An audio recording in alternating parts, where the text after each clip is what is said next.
Hey, so here's a bag, okay, one of those packing bags you get from, like Amazon or whatever. And inside this bag is air. And the air that's inside this bag is spreading out in all directions. And it's inside the bag and it's pressing against the inside of the bag. Keep giving the bag this three-dimensional shape, and it's not flat. Okay, so what I'm going to do is I'm going to, just like you saw in the video, I'm going to basically shrink the amount of bag that there is. Every time I kind of like squeeze onto this bag, I'm forcing the air to take the shape of less bag, okay? And every time I make the bag smaller by squeezing on it, okay, I make the amount of room that the air has to go like this shrink, so that way the air becomes more crowded inside this pouch, right? And since the air is becoming more crowded, it's still trying to fly around to take up the space in the bag, but since it has less room, a smaller volume, it's still flying around, but it's like crashing into the sides a little bit harder because it doesn't have as much room to fly around as it did before. And if I continuously shrink the size of this bag, eventually, right, this bag pops open. The reason why that happens is because the air inside becomes so packed and so crowded that as it's flying against the inside edges, it's pressing so hard that it bursts the bag open. So we call this pressure. The pressing of the air inside the bag is applying pressure to the plastic from within. And when enough pressure builds, okay, the air can no longer be contained within the bag and it explodes outward. The reason why it's able to do that is because the air pressure inside this bag, okay, the force of the air pressing from within, that's what air pressure is. Air pressure is how hard air presses on something. Okay, the air pressure inside this bag is so strong that it actually becomes stronger than the air pressure of the air outside the bag. So you have two forces. You have the air pressure inside the bag versus the air pressure outside the bag. The air pressure on the inside is stronger and it wins, so it's able to pop the bag open. If the air pressure in this room was stronger, the bag wouldn't pop. Okay, but we have more pressure inside the bag. The atmosphere works like this. The atmosphere is always changing, and so that means that the pressure that the air has will change. Okay, air particles are always flying around, but the way that they fly and the amount of spacing between the particles will determine how much pressure they're applying. Okay, and that's a huge part of weather. The more air pressure you have, the tighter packed those particles are, right? So the tighter packed those particles are, you have a specific type of weather conditions that'll exist. If those air particles are allowed to spread further apart and be okay doing that, they're not going to apply as much pressure. And when you have lower air pressure, you have different kind of weather. We'll get into the specifics of that later, but for now, let's just play with air pressure.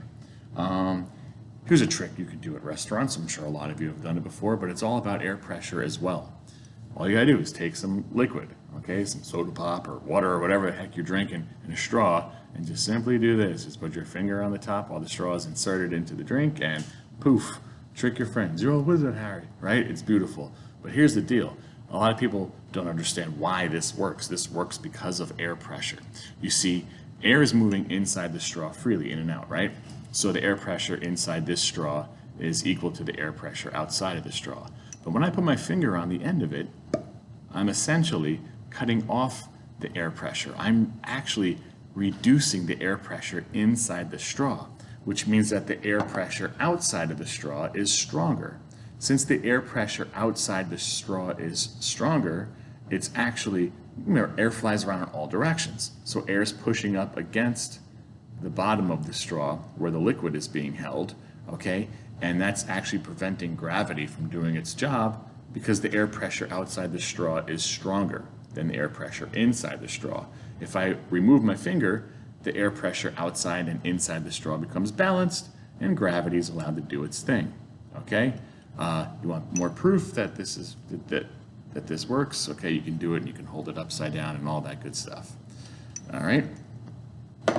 Here I have two what we call plungers or suction cups, right?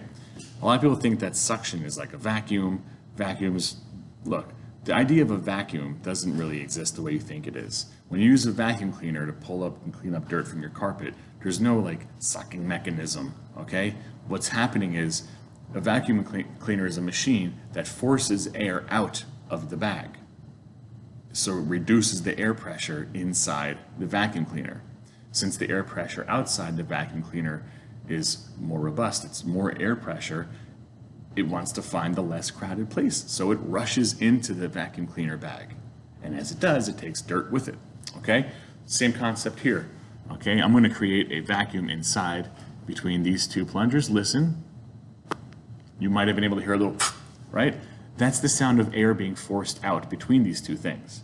Because the air is forced out, okay, that means that the air pressure outside the suction cups is stronger than the air pressure inside, and the air pressure outside is keeping these two forced to be squeezed together.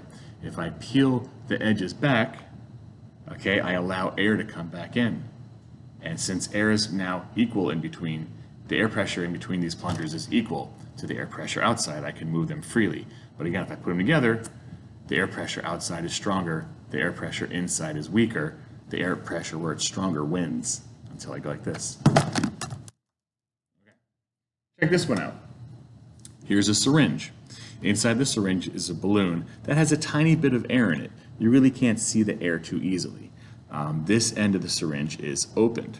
Okay? So what I could do is I could move this plunger about, freely, and it doesn't really change the balloon that much, right? But if I close off the open end of this syringe with my finger, I'm blocking air from moving around inside the syringe. So that means that the air that's inside this syringe only exists basically a little bit where this nozzle thingy is, and a little bit in the crevices of the balloon. Okay, but that's it. But if I draw the plunger back, there is air inside that balloon, right? And so the air inside that balloon is expanding because there's less, there's room for it to expand. When I move this plunger, okay, the air is going to take that open space up. Okay, so the air pressure inside this plunger doesn't really, it doesn't have any effect because the air is spreading out. Okay, so air will always take up open space. This proves it, right? Here's the volume of room that this air has right now, but if I move this plunger, okay, I'm increasing how much room it has to move, and so the air expands. It always wants to take up the space of its area, okay? And that's just another cool thing I want to show you. And the last one I want to show you is this, okay? Here I have a balloon wrapped around the opening of this glass bottle. The other side of this glass bottle is open, okay? So I have two openings right here with a balloon covering this one. I can inflate this balloon inside the bottle, right? And when I take my mouth off it, the air is forced back out. Okay, but check this out.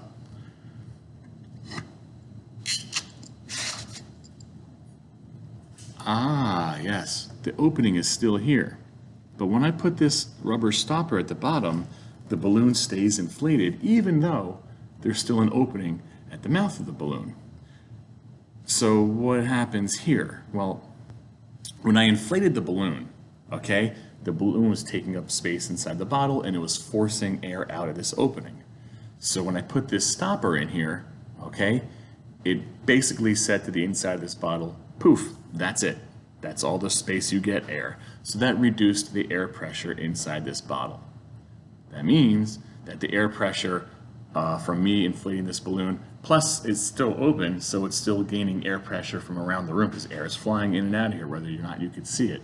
Okay, so the air pressure in this balloon is the same as the air pressure in this room, but since this bottle is sealed off now, okay, it's sealed off at the top and it's sealed off at the bottom with just that little bit of room for air, okay, the air pressure inside this bottle is so much less than the air pressure in the balloon's allowed to stay inflated.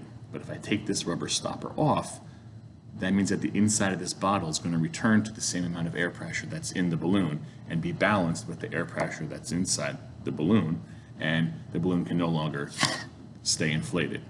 Another weird thing about this is that I can only inflate this balloon if this bottom is open. If I put this rubber stopper in, it's sealed.